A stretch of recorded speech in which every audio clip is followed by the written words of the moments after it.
A primeira coisa, amados, é que a primeira bem-aventurança que Jesus mostra são os pobres de espírito.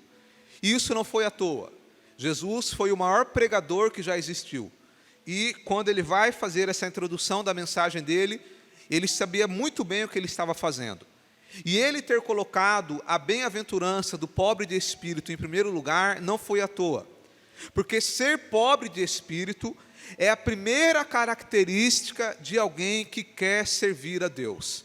Não tem como você cumprir as outras coisas, se primeiro você não tiver essa qualidade, que é ser pobre de espírito. E hoje nós vamos entender o que é ser pobre de espírito.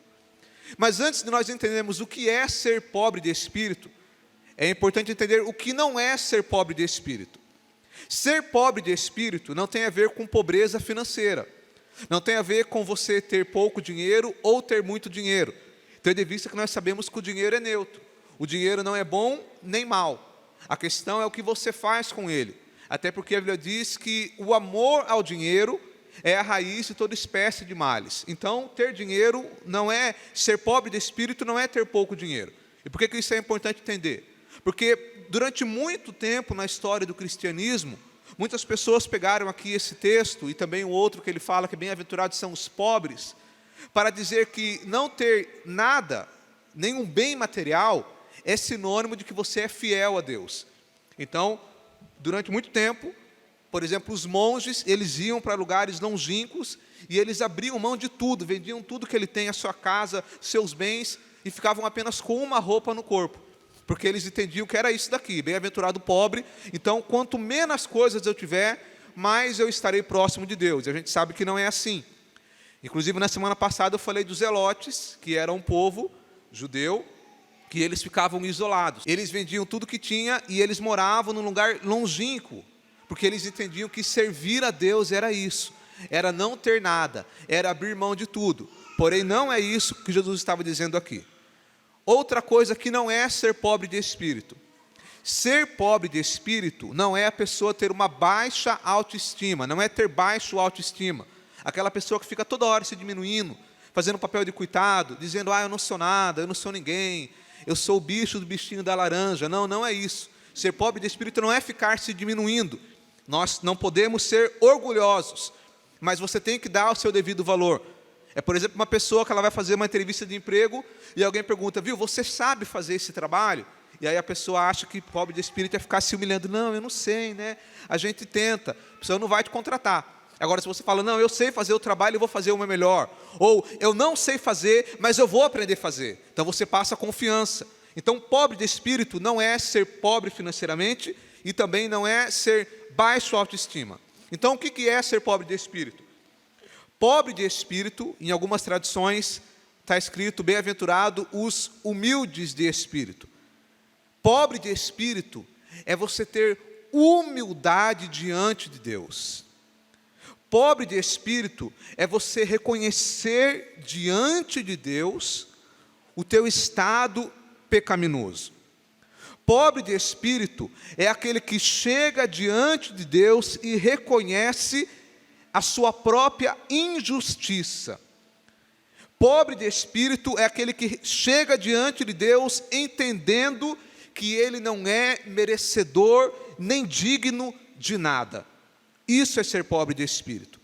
Quando eu falo que pobre de espírito é reconhecer diante de Deus a sua injustiça, é você entender que por mais que você seja um bom cidadão, por mais que você pague as suas contas em dia, por mais que você seja um bom esposo, uma boa esposa, um bom filho, um bom funcionário, um bom patrão, por mais que você seja um cidadão de bem, você não mate ninguém, não roube, por mais que você faça tudo certo, isso não te faz digno de ser salvo. Isso pode fazer de você um cidadão de caráter, mas mesmo que você seja uma pessoa de caráter, diante de Deus nós somos injustos. Diante de Deus nós somos pecadores, porque o padrão de perfeição de Deus é inalcançável para nós. Nós somos inaceitáveis diante de Deus. Então é por isso que Paulo vai dizer que todos pecaram. e destituídos estão da glória de Deus. Não há um justo sequer na face dessa terra. Todos nós somos pecadores.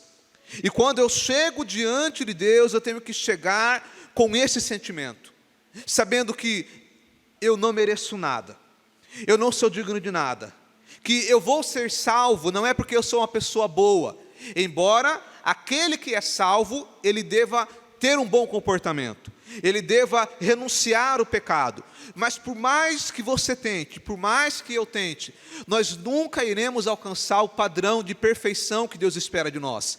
Então é por isso que a única forma de você ser salvo é você chegar diante de Deus com pobreza de espírito. A palavra pobre de espírito aqui, no original, na verdade ele expressa um sentido de miséria, porque tinha duas palavras lá no grego que significava pobre. A primeira falava de um pobre que não é tão pobre assim. É aquele pobre que é pobre, mas ele tem um teto sobre a sua cabeça, ele tem comida para comer, ele tem algumas roupas, então é pobre, mas tem alguma coisa. Mas tinha uma outra palavra que falava de pobre no sentido de miserável, ou seja, aquele que não tem nada, aquele que não tem nem roupa sequer, não tem nada para comer, não tem onde colocar a sua cabeça. Pobre aqui no sentido de miserável, é essa a palavra que Jesus usou. Então quando eu chego diante de Deus, eu tenho que chegar com esse sentimento, que diante de Deus eu não tenho nada, que diante de Deus eu não sou nada, que eu só sou alguma coisa pela bondade, pela misericórdia do Senhor. Humildes de espírito. A palavra humilde, ela tem origem na palavra humildade, que tem origem na palavra humanidade, que tem origem na palavra humano. E a palavra humano significa pó da terra. Então quando fala assim, eu sou uma pessoa humilde, primeiro que se você falou que é humilde, você já não é tão humilde assim, diga-se de passagem. Porque o humilde ele não fala, né, irmão? Pode ser, o humilde ele é humilde. Então, o humilde é aquele que ele reconhece que ele é pó.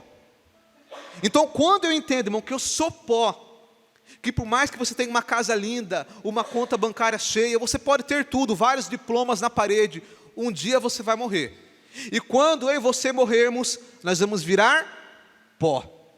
Quando eu lembro disso, que eu sou apenas pó, aí eu vou ter um sentimento de humildade. Em primeiro lugar, diante de Deus. Eu vou chegar diante de Deus reconhecendo o meu estado. Em segundo lugar, eu vou reconhecer que eu sou pó diante do meu próximo. Porque antes de eu pensar em apontar alguém, de diminuir alguém, eu vou lembrar que assim como aquela pessoa, eu sou o pó também. É como eu já disse para os irmãos, pessoas que por causa têm um diploma de determinado curso, porque se formou em medicina, ou porque ele é um juiz, ele exige ser chamado de doutor, de vossa excelência. Que isso? Todos nós somos pó. O juiz é pó, o faxineiro é pó, todos nós somos pó. Principalmente diante de Deus, nós temos que ter esse sentimento de lembrarmos que nós não somos nada e que não somos dignos de nada.